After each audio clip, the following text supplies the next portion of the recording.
I can't find my bracelet. My mother-in-law must have taken it again. Stop complaining. It's from Mom. Just deal with it. My mother-in-law has a habit of taking my stuff without asking, and my husband sides with her every time. Why won't he stand up for me? I'm seriously struggling here. Then the unthinkable happened. My husband's prized luxury car got stolen. I know who did it. My name is Emma. I'm 28 years old. My happy life with my husband Ethan started to crumble about a year into our marriage. We both work, but I get off earlier, so I head home and prepare dinner. That day, waiting for my husband to come home, he dropped a bomb. Mom's coming to stay with us starting next week. Wait, what? You mean she's staying overnight? My husband sighed heavily at my question. She's not just staying. She's moving in. Moving in? Yeah, it's like living together, since Dad passed away. Mom's been alone. She's getting older. It's tough for her. Hold on a second. You can't just decide this. We have our own lives too. At least give me some time to think. Despite my plea, my husband just grinned and brushed it off. It's fine. Mom wants to feel secure, so she just wants to live with us. I get that she might feel lonely and insecure, but you made this huge decision without consulting me. Couldn't you at least have told me? Why do I need to report every little thing to you? She's my mother. That's exactly the point. She's your mom, not mine. I have to make all sorts of adjustments, What are you so mad about? Anyway, it's settled. Deal with it. Wait, hold on. Ignoring me, my husband walked out of the room. Left behind, I felt my frustration growing. How could he make such a big decision about us living together without even consulting me? I still have to make adjustments no matter what. Ethan doesn't lift a finger around the house and acts like it's no big deal because she's his mom.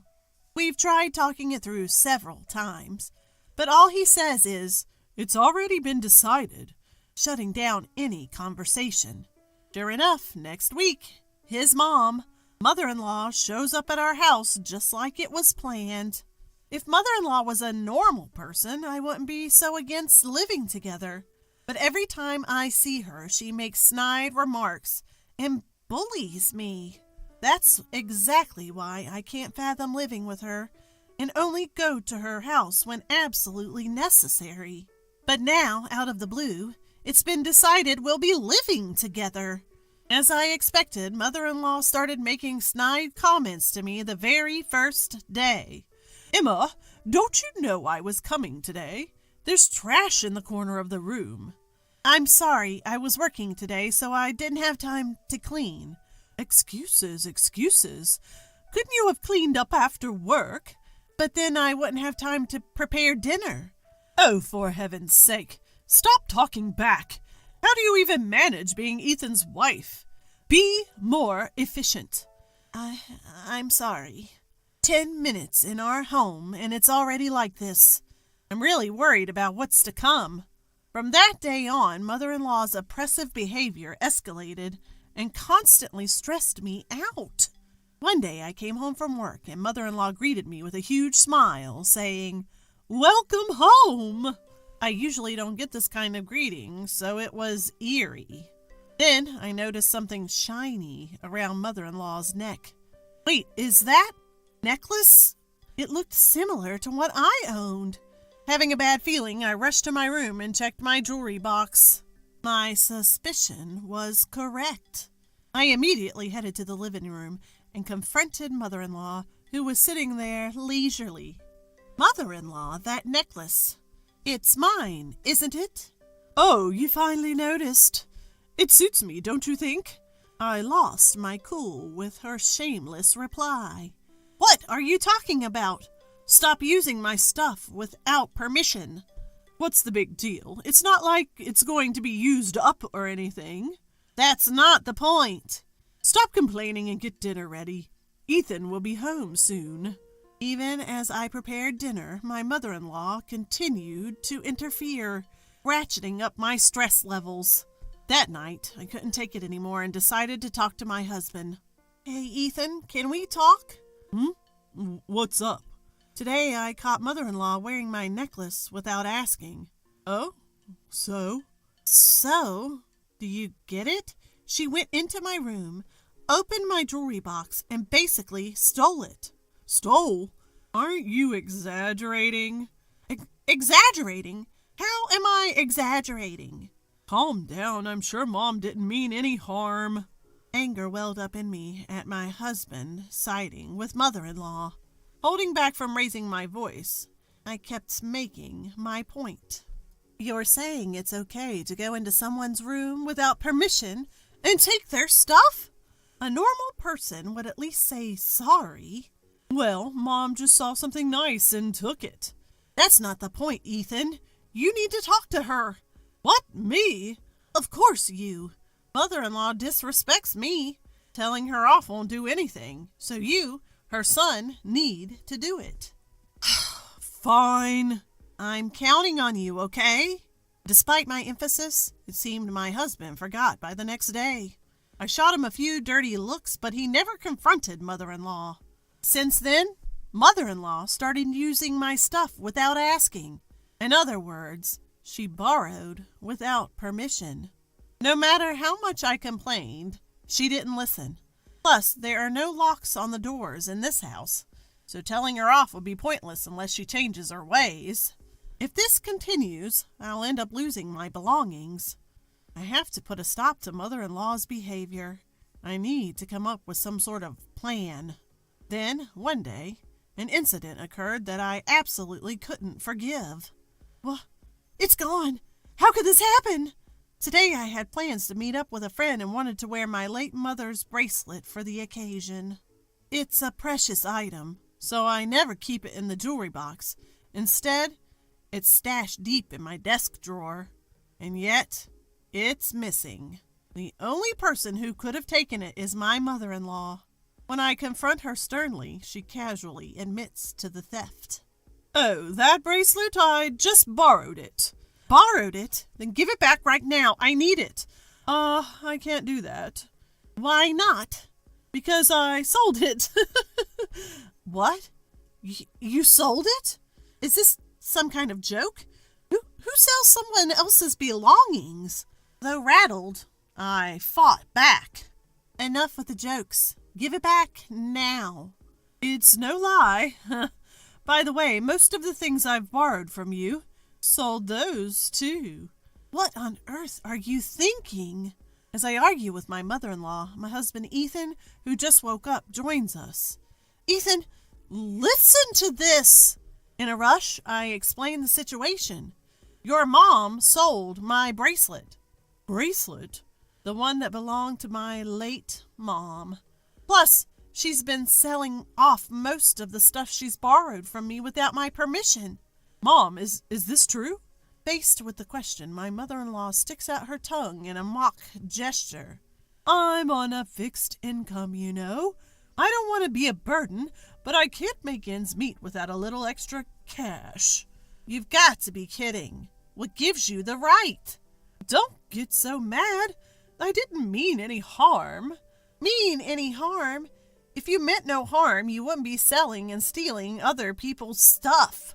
That's because. Where did you sell it? Buy it back right now. At that moment, my husband yelled, "Enough is enough!" He was glaring, not at his mom, but at me. Confused, I questioned him. Why are you yelling at me, Ethan? Your mom took my bracelet without asking. Be quiet. I did it for Mom. Stop complaining. For Mom? Are you kidding? Why do I have to give up my cherished items for her? Because it makes Mom happy. She's your mother-in-law. Show some respect. Just do as you're told. I snapped right then and there. I couldn't take it anymore. Not his thieving mom and not Ethan taking her side. I can't go on living with people like this. Fueled by rising hatred, I shouted back. That's it. If you're not going to return it, let's get a divorce. What? Quit joking about divorce. I'm not joking. I am dead serious. Fine, whatever. I'll get the divorce papers today. Good. If you're going that way, I have no problem with it. Amidst our argument, his mom had a look of satisfaction on her face. She never liked me. Her real goal was likely to get me out and have this house to herself and her son. That night, my husband came home and handed me the filled-out divorce papers. After signing them, I began to pack. I'll pick the right moment to leave. That's what I decided. The next day, during my work break, I checked my phone and found multiple missed calls from my nearby living sister, Sophia. Something must have happened. I called her back, and she dropped a bombshell. Wait, Sophia, is that true? It is. No mistaking it. It's not something you see around here. But why? I took a photo, so I'll send it. Make sure to check it on your end, too, sis. Okay, got it. Right after hanging up, a photo came through from my sister. Without a doubt, it was the damning evidence that could ruin my mother-in-law. When I got home and was calmly preparing dinner, my husband Ethan stormed in, looking panicked. Emma, this is serious. What happened? My prized car is missing. Wow, that sounds serious. Come on, why are you so indifferent? You know how much that car means to me. I do. It's the car you've been dreaming of since you were single, and you finally managed to buy it last year, right? Exactly. So act more concerned.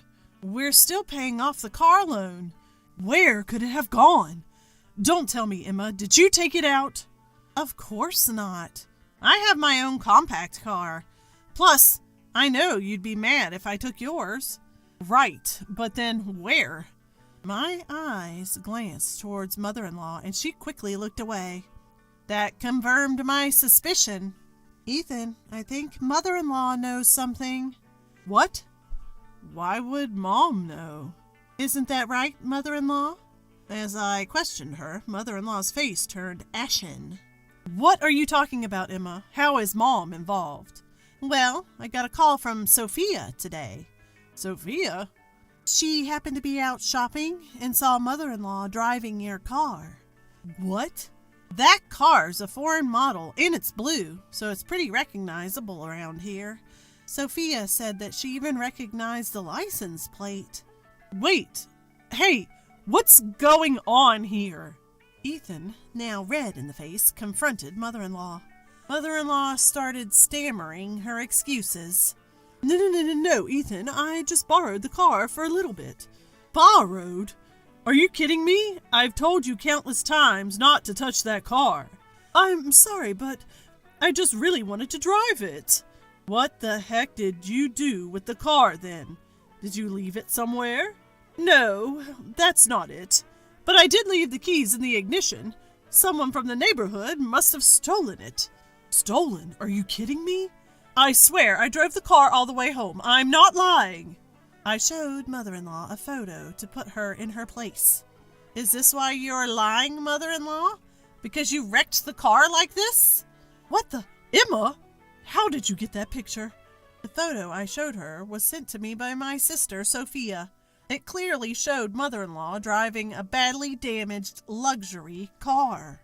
My sister took this just in case and sent it to me. You took Ethan's car and ended up damaging it so much that you couldn't drive it back, could you? No, that's not... So where's the car? Besides, if someone from the neighborhood had stolen it, someone would have noticed, right? Well, you see... My husband started shaking next to me and yelled at mother-in-law with a fierce look on his face. Are you kidding me?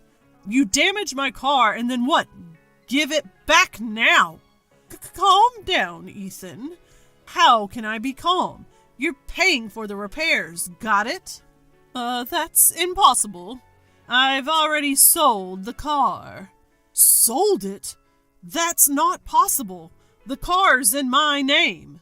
I found a dealer that said they would buy any car. They said I could even sell it as proxy. So I sold it for $4,000. What? $4,000? The luxury car my husband bought would easily go for hundreds of thousands, even if sold now. Mother-in-law was fooled by some sketchy dealer who didn't know the car's worth and got ripped off. When my husband found out, he was livid and yelled at mother-in-law like never before. You've got to be kidding me. Do you know how much that car meant to me? I'm sorry, Ethan. You better make it right. I'll give you back the $4,000, so please forgive me. $4,000 isn't even close to enough. Get out! My husband forcefully kicked his mother out and locked the front door. He turned to me, defeated, and mumbled, I never thought Mom could be so toxic. I'm sorry for not taking your side before. It's about time you got it. Don't worry, I'm over it. Now that she's gone, let's live happily together again. Excuse me? No, we won't. What? I want a divorce. Instantly, his face turned pale and he clung to me. Hold on a second. I already kicked Mom out. Why divorce now? Don't you get it? I'm fed up with you, too. My decision to divorce stands. I have no intention of mending things at this point.